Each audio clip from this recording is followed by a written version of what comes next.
Minutes or so that Syria's state news agency is reporting President Bashar al-Assad has issued an amnesty for crimes committed since the start of the uprising there. Joining me in the studio, Associate Professor of International Political Studies and International Relations at Richmond University, James Boys. Good to see you this morning. How significant is this announcement from Bashar al-Assad? I think it certainly is significant. This is obviously a story which Reuters are breaking this morning, so we're sort of getting the story in as it breaks.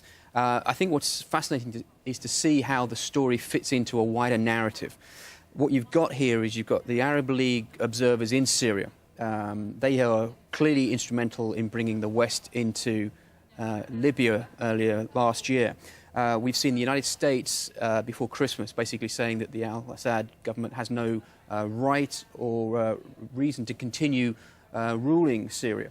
We've also seen communiques overnight apparently between the White House and Turkey with regards to the ongoing situation in Syria. So I think what you're starting to see is the al-Assad regime recognising that they are no longer going to be welcomed either in their part of the world, in the West. And also, we've seen Ban Ki-moon in the last 24 hours from the UN issue a statement with regard to this as well. Yeah, indeed. He said to the Syrian president, stop killing your people. I mean, it's a fairly direct message. I mean, how important is that UN intervention? Because, I mean, certainly from all the protesters that you hear from on the ground, of course, communication has been difficult because the press have been kept out pretty much, although our Foreign Affairs editor is in Damascus at the moment.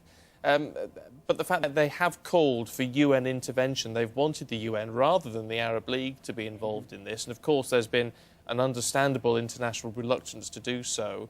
Now that Ban Ki-moon has spoken in this way, is that an important part of the pressure build-up against Syria?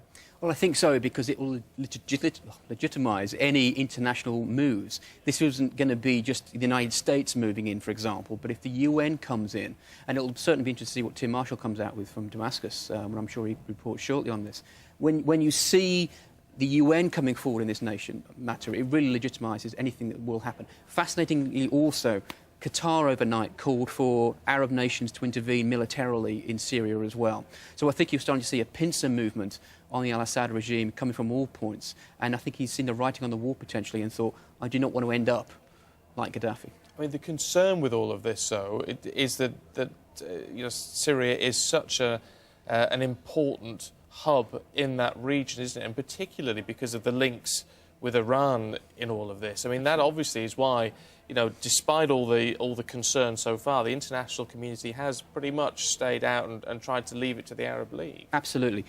One of the first things I said was this idea of linkage, and I think the idea of linking with Iran is vital as well. There is clearly something going on with Iran at the moment. We've been talking a lot in the news about the assassination, the murder of people connected with the nuclear program there. When you start seeing a move of that nature, a covert action clearly taking place almost certainly within Iran, with the Arab League, with Qatar, the UN and the United States clearly lining up against Syria, I think it's clear that perhaps al-Assad has seen the writing on the wall and thinks, hang about a second, this isn't going to end well if I don't basically call an end to this. OK, Professor Boyd, good to get your views on that this morning. Thanks, Thank you very much indeed.